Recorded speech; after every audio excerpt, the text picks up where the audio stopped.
Hello, and welcome to the Top Voice podcast today with Mike Koziol. I'm super excited for this conversation, Mike, because as an independent consultant, as I am, there's a lot of people I know in this world that want to know, as an independent consultant, how do I scale up, and what happened? Why do so many people get stuck in this low revenue ceiling, and how to move beyond it? And when we first met, you are the guy who understands the formula, and we're going to dive into that formula today.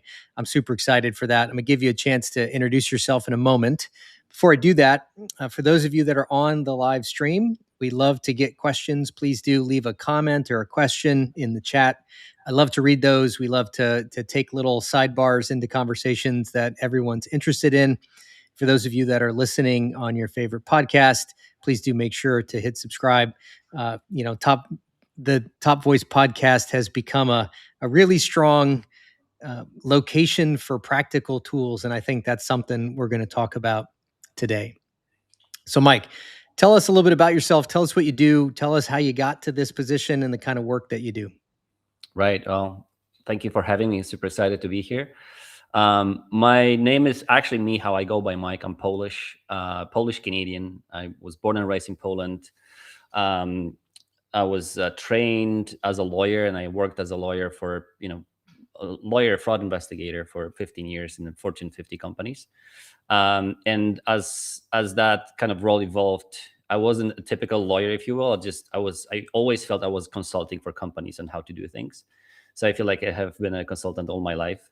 And I actually did work as a independent consultant before I joined big consulting groups like Ernst & Young and Deloitte. So I was part of those massive teams as well.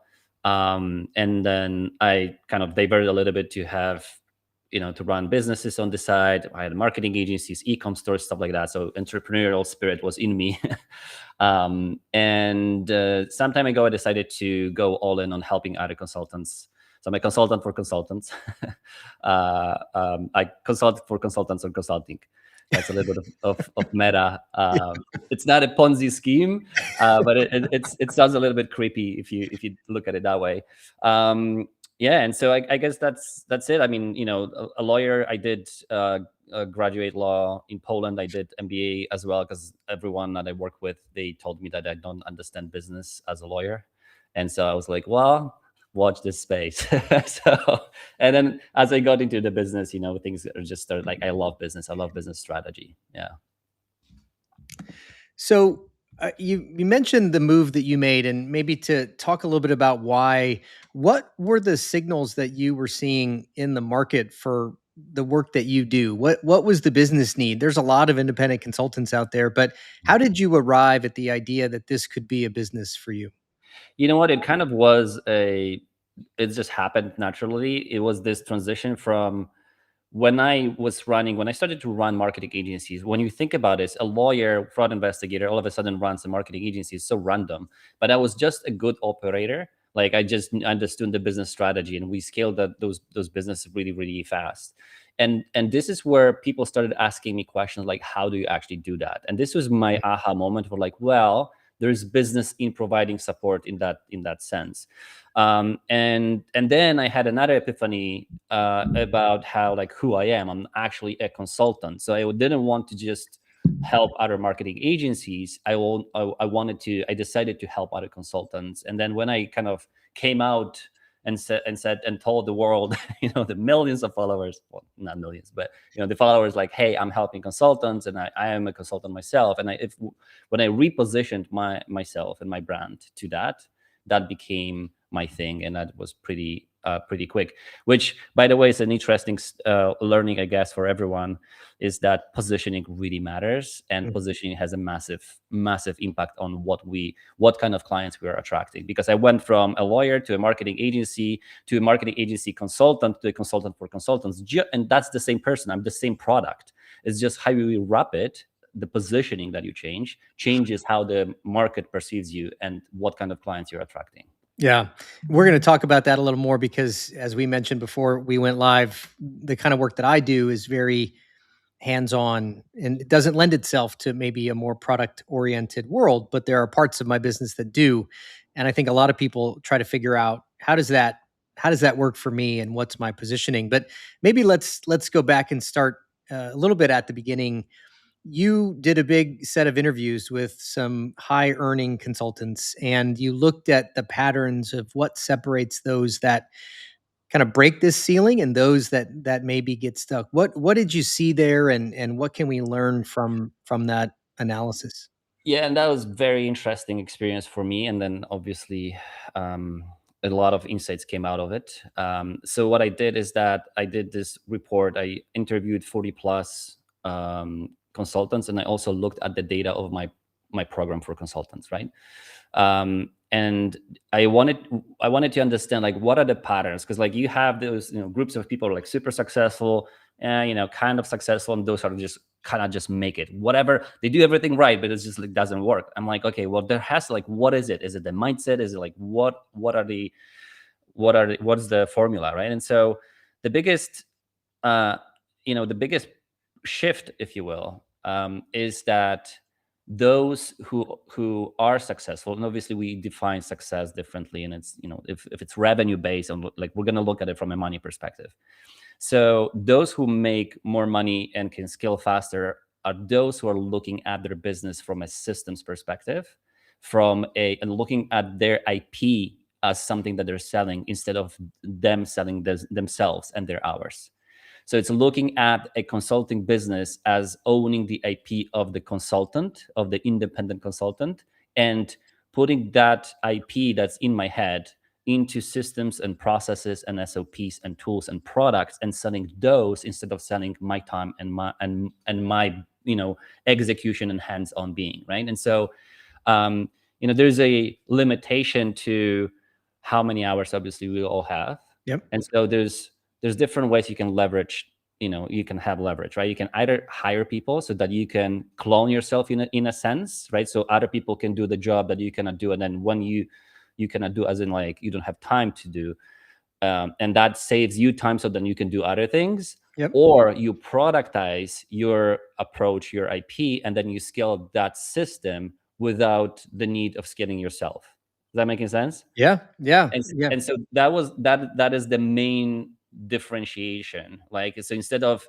because what I have found is a lot of consultants who are like stuck, they're like very ego driven. Oh, I have to be there. It's just, without me everything crashes. I have to do this myself. And while we're experts at what we do, there's a lot of ego in it as well, like, you know what I mean?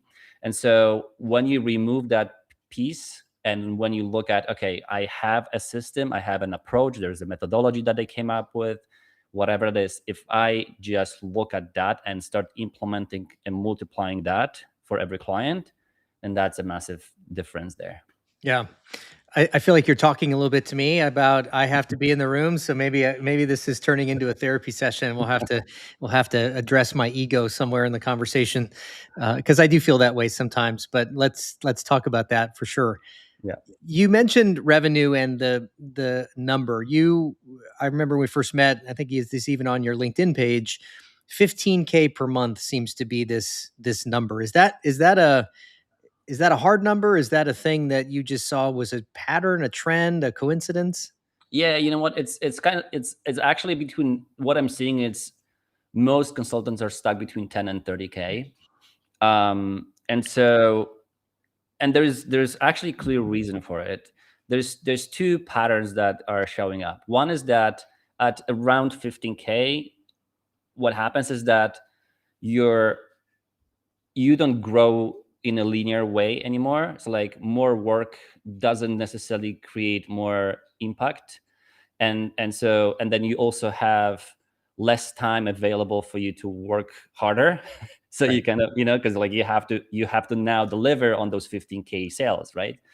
So that's one pattern. The other one is like, if you just simply mathematically look at things and how things line up, a lot of independent consultants will price themselves in a certain way. So they will charge between $5,000 to $10,000 per client. Now, if you think about what that means, if you charge $5,000 per client, then that client will have a $5,000 expectation in delivery or in Yep. value, right? Same with 10,000. So typically, the more you charge, the bigger expectation, the broader the scope, the deeper you have to be, the longer you have to work with a client. And what that means, you can typically only work with 2-3 clients at a given time at $10,000 per month. That is capping you at $20,000-$30,000. And on the bottom kind of level is like if you have, $5,000 clients, then typically you can have more of them, but not typically not more than 5 or 6 or a couple of them, right? And so that is just mathematically how it kind of lines up, where we look at what is the revenue and how many clients you work with, and then are you still at capacity or not? And that was a clear kind of answer. Like we just can't work more alone independently than with these clients at this price point. So Right. there's two solutions to it. If you think about logically, one is raise the price, but you cannot always do that. Like it's not always an option if you outprice the market, or work with more clients. But hey, we're already capped out, so like something gotta give, and that's typically the limit of it, right? And again, if you would think, okay, if I cannot raise my price, if I cannot work with more clients, what is the solution? And typically, the solution is, well, I need to hire a junior consultant. But that comes with a territory, that comes with another, Yep. set of challenges, and then your profit goes down, and then you all of a sudden are babysitting this junior consultant, and like you're upset with their work, like, oh no, if I don't do this, nobody does this. You know what I mean? Like it Yeah. just creates, and typically, if you look at Ernst & Young and Deloitte and like big four companies and consultants, and like the consulting model to scale it, it's typically a pyramid, right? So Yep. you add more soldiers on the bottom, like juniors, and then you have people who oversee them, and so on and so forth. So typically we think as consultants that this is the way to go. This is how we have to scale, by hiring. But what I am preaching is like, okay, well, what if there was a different option, which is a productize option for it, Yeah. right? Yeah. So I'm curious then about, and I have, you and I both came from similar places. We didn't know each other there, but we were in similar places, both at Ernst and Young. And yes, there's an economic model that is under serious threat within those big companies. We did an episode last year with Mark Finnick called "The Rise of the Expert Economy," and Mhm. the independent consultant economy is booming in ways that we've never seen, and a lot of that is also enabled by artificial intelligence. So, how has AI influenced what you do? Has it had a net impact on the number of clients that you have? Has it taken things away because people can self-serve through ChatGPT or whatever else they're using? Or how does that show up in your work? Yeah, I mean, I'm smiling because people think that ChatGPT will steal their job as a consultant, and like if anyone if anyone ever tried to have a proper strategy created by a ChatGPT implemented in a business, and like it's really the quality of it is laughable. It's just ChatGPT and any LLMs are great because they hallucinate, but because they hallucinate, they're not great to do strategy for us, but they're great Yeah. as a brainstorming partner. So to answer your question, it has helped me a lot, and it helps my clients a lot, because I am a fanatic of efficiency and productization.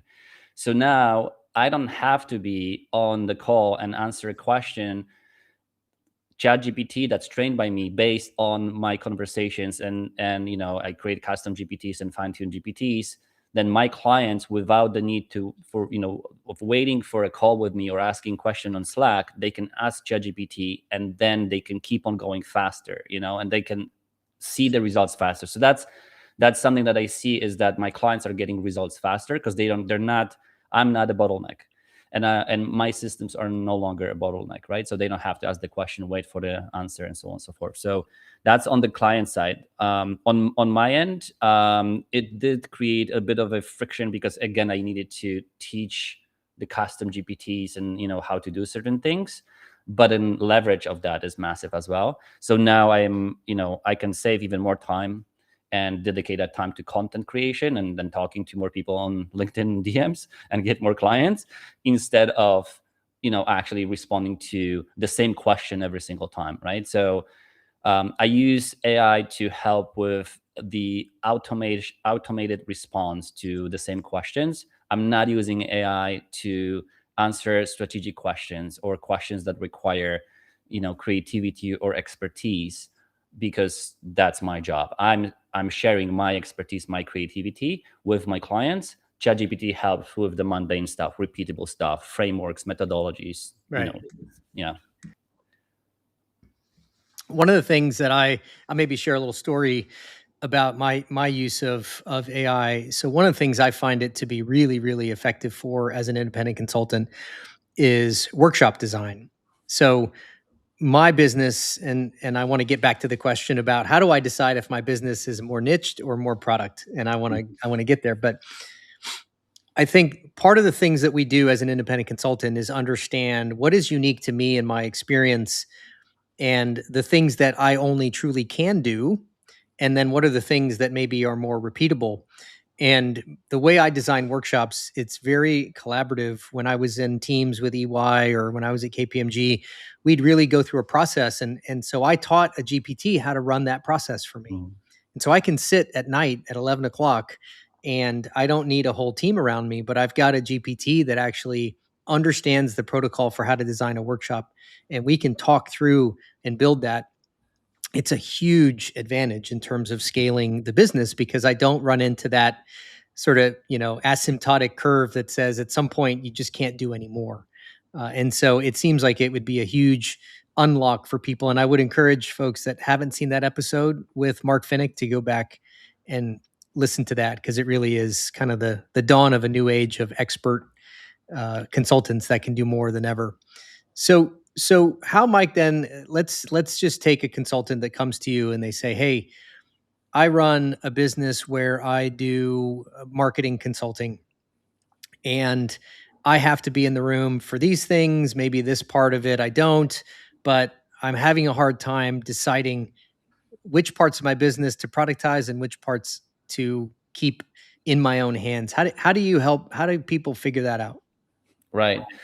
Um, First of all, we have to understand like what kind of business do you want to run and what kind of experience do you want to have in that business. I got burnt out flying to clients, locations and offices around Europe for 15 years and helping them on site. I'm like, well, I don't want to do that anymore. Like, oh, you're traveling it's so cool, you travel a lot. Like, yeah, traveling for business is not traveling.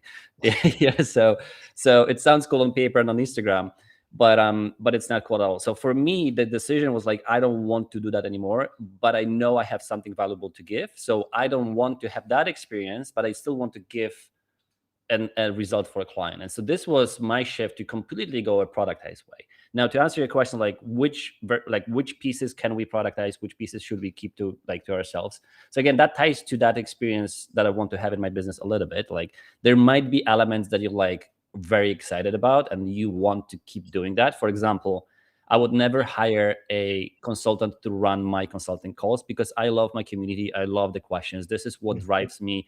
I like the adventure of a question that I've never looked at it that way. Like that gets me going, and I would never outsource that to anyone or anything. Now there are other things that I'm like, I hate looking at positioning documents, and can you please custom GPT do it for me, right? So I would automate and productize those elements that I'm not a fan of, or things that really are repeatable. Like if something has to be done more than once, then that is a great candidate to be automated or productized in a certain way, right? And so understanding that there are certain things in your business that you have to do yourself or want to do yourself, I would make a list of those things that like are 100% something that I want to keep on my plate. And then the rest, I would see like, how can I make it a productized version of it? And before people go like, oh, but it would take this and it would take these steps to make it happen, like before you go on the dark side of like how much work it will take, just brainstorm the idea of like, okay, if I really want to automate these things, right? So quick comment on a little bit back to productization and AI as well. What I'm helping now with my independent consultants for my clients, like we do focus a lot on productizing through AI, and it's a painful process for a lot of people because you really have to, instead of tapping into your zone of genius ad hoc, Michael, like someone asks you a question, like, yep, here it is, this is the answer, right? Because based on your experience, your knowledge, you are in a position where you can answer that question ad hoc. Now, when we build something proactively that's supposed to answer multiple questions, We now have to tap into IP and kind of, you know, suck that information out of our brain without the question in it. Like we have to build a system, and it's a painful process. And I'm not saying that, like it just takes time. It's not Yeah. easy to build frameworks and methodologies and extract it from your brain, right? So it's a process that takes a bit of time and pain, and swearing, but it's way worth it. So yeah. I have a question about that because I've built a custom chatbot that we're going to release. I mentioned this to you. I mentioned it last week. We have a premium subscription that we're launching as part of this podcast that gives people access to some of my unique intellectual capital. Some of it's from my book, which you can see behind me. Some of it's built off the frameworks that I've delivered in consulting. And so I've built a custom chatbot that folks that sign up for that subscription will get access to. It is very difficult to build something like that because you find out very quickly, to your point, you start with a set of questions that you think people will ask, and there's always a question that you can't imagine, and then the bot breaks and all this sort of stuff. So I'm curious for you about, in the product journey that people make, what's the right level of build versus release versus test versus launch? Because, for an independent consultant, the stakes are pretty high. If you roll something out that's not ready, then, maybe that hurts your brand. But I'm just curious how you've worked with that, either yourself or with others. Yeah, good question. And I'm in a camp of ship quickly and refine as you go.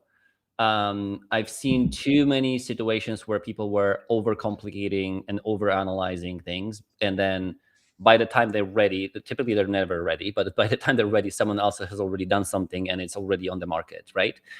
My my approach or philosophy is sell before you build. And so I sell the idea, and then based on the idea, I build something that people want. So that's kind of overarching idea of like what I'm building. If no one wants something that I'm in love with, like I had an idea in the shower today and I shared that with other people, and they're like, no, I'm like, okay, well, that's a great idea for me, but it's not for my audience. Then what's the point? Right. But back in the day, I would just go run and already build it because it's such a great idea, and then you would realize nobody's buying this, right? So you sell the idea before you build anything, touch anything, any MVPs, initial products, or whatever.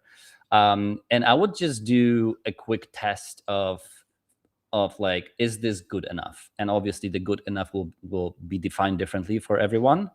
But there has to be a level of like, if it's like, for me, it's the 75% rule. Like if it's good enough in the 75%, I'm like, I'm happy more than half of the times with the output of it. I'm going to put it out on the market, and I'm going to obviously have a caveat or a disclaimer that this is, a beta version of like, this can make mistakes, blah, blah, blah. And also I would put, quality assurance steps to it. I would try to have some, the kind of limitations in the bot itself as well, like not answer a question. And instead of always answering a question, answer that this is not part of the knowledge base. Like right. I would have some technical limitations to allow for this to kind of run in a way that's safe. But yeah, that's just being a little bit bolder on things, and making people understand that, hey, this is a chatbot, and always obviously you have to use your common sense. I mean, I think we're, it's funny because like we're now outsourcing a lot to AI, and I like, my personal opinion is that it's just making us dumber. Like we no longer are able to write an email ourselves. Like this has gone too far. You know what I mean? Like instead of writing an email, we ask ChatGPT to write that email. I'm like, I don't think that's the right way to go. You still, I tell the story quite a bit, which is in high school, in my geometry class, you would do a word problem and there would be this complicated equation that you knew came from another equation, but you had to work through the proof. You had to work through the word problem. And my teacher at the time, I asked him, I said, why do I need to know and go through the process if I already know the outcome? And he goes, because you need to understand why that's the answer, not just that it is the answer. And I think that's what you're describing. I'm curious about, we're almost at time. This goes so fast that really we could keep going. I have two more kind of questions for you, but I'm curious about the online learning part of this equation. Online learning, got hot maybe 20 years ago with traditional video based learning with a few interactive things. And of course, AI has changed that quite a bit. And the product world is all about taking knowledge and packaging it in ways that give people access. How have you seen the work you do be impacted or influenced by sort of the new wave of online learning tools and systems? And are you competing with them? Are you partnering with them? Is it a non-issue? I mean, I'm all in on online. I have clients around the world, and I do travel a lot, as I mentioned before we went on air. And so for me, like, I'm not. I used to be afraid like that years ago. I was like, well, if I put something online, and people will download it and steal it from me, blah blah blah. I'm like, I'm no longer like concerned about this, because we're like, there's knowledge everywhere. Like, if you wanted to, you could just go to YouTube and learn everything if you wanted to. But the value of a consultant is not in the knowledge, it's in the expertise and understanding how do I mold this information and that, whatever the client is giving me, into something that is actually applicable for this very specific situation. That's the value of it. Like, you can go on YouTube and learn the framework, but then, like, even with the framework, people very often are just, they don't know how to implement it, right? And so the value is in that implementation piece, or the support of advisory piece, where we say, well, in this case you have to do it this way, in that case you have to do it that way. It's the same framework, but it's just applied differently, right? And so I'm leveraging online all the time, and like, my model is, and the courses themselves, like 20 years ago, like you said, courses were massive, courses were a thing, and I used to make a lot of money on courses, but they stopped working. And here's why. People are, again, because of the knowledge that's out there. There's a very cool phenomenon that I call it a Nike phenomenon. It has nothing to do with, I'm not promoting the brand or anything.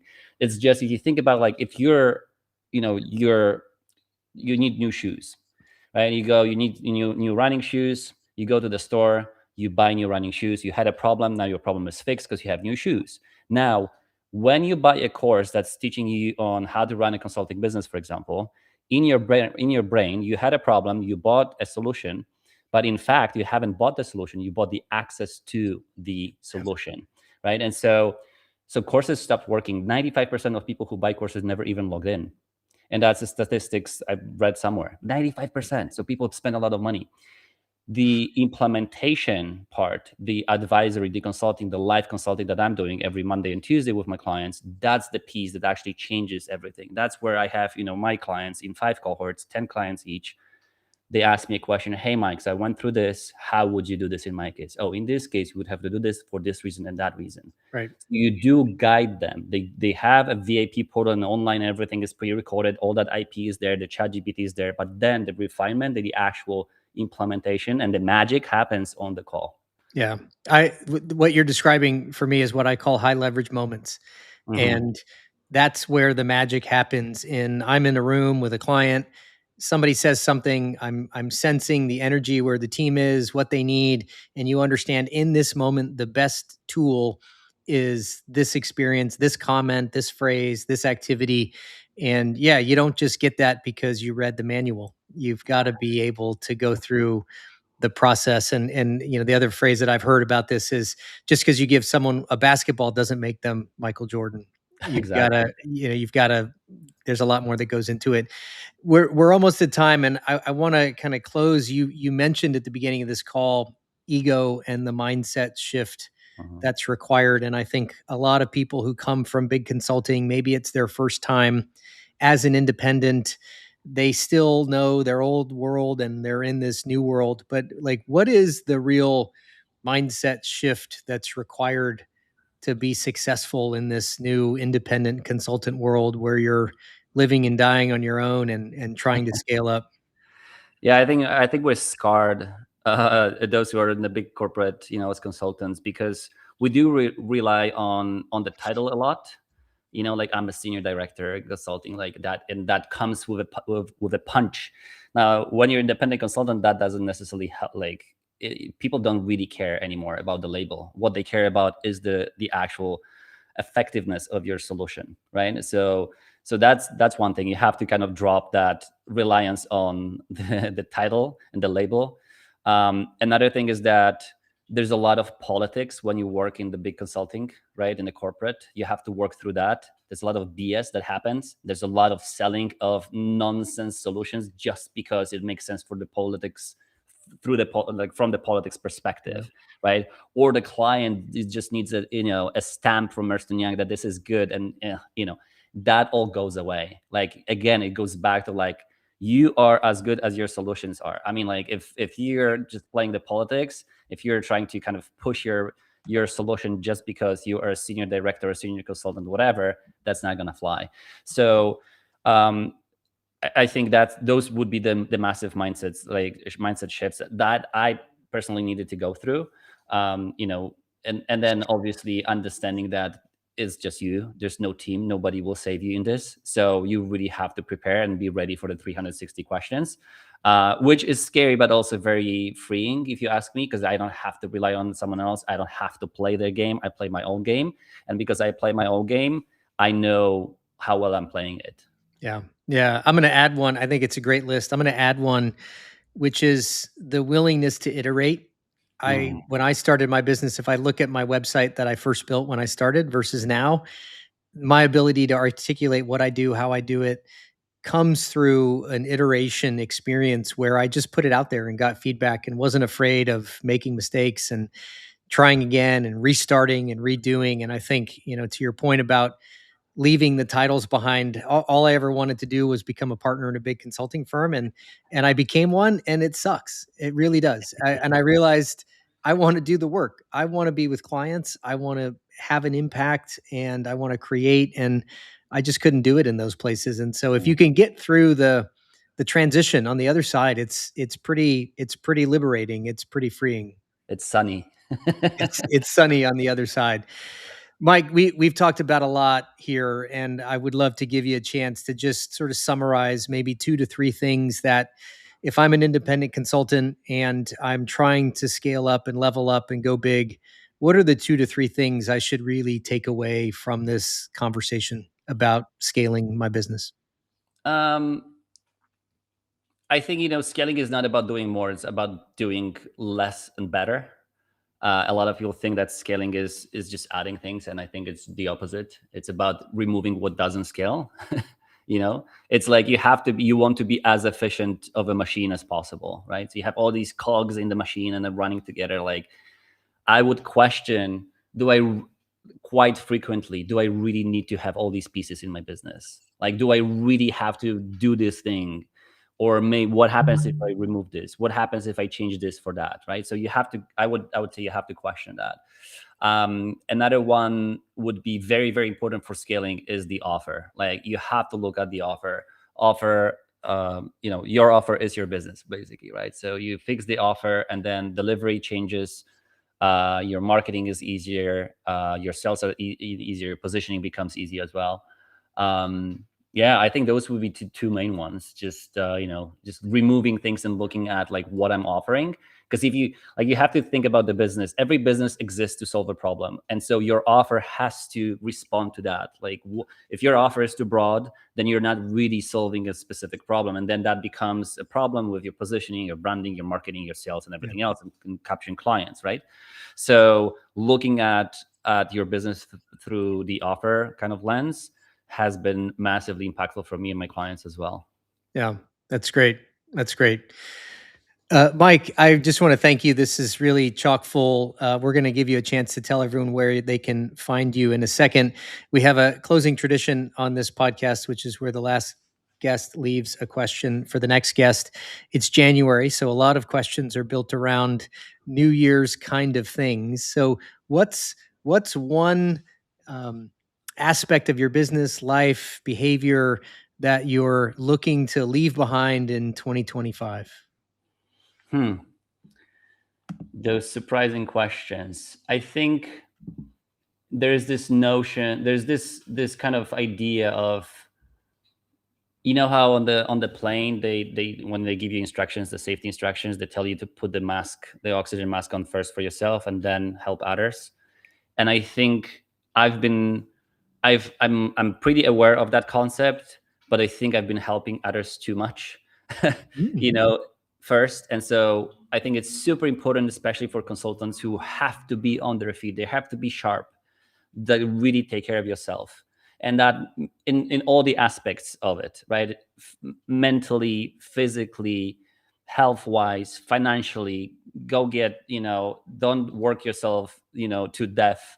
Get some rest and all those things, because like if you are mentally sharp, if your mindset is on point, like you cannot show up on a call or in the office with the client and just not bring the energy that they deserve to get from you, right? So I think putting the mask on first for myself is my 2026 kind of tagline, if you will.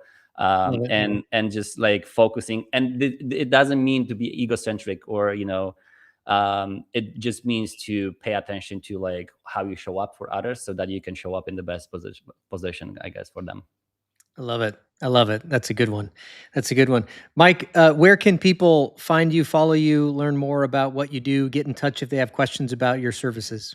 Yeah, I mean, LinkedIn, Mike Koziol, or my website, mikekoziol.com, mikekoziol.com. Those would be probably the best two spots. I'm very active on LinkedIn, so you can follow me, shoot me a message. I'm happy to have a chat. That's great. That's great. And thank you for coming on today. Thank you for all the practical wisdom and insights. I know, just coming from a world similar to yours, I know what you do. I know how you do it, and I know you do it really well. So for those of you that are listening that want to reach out, I can't recommend Mike enough. We were just chatting. We're gonna have a couple brainstorming sessions about my own business. So this is definitely a service that I'm thinking about as well. Thank you again, everyone, for tuning in for this week.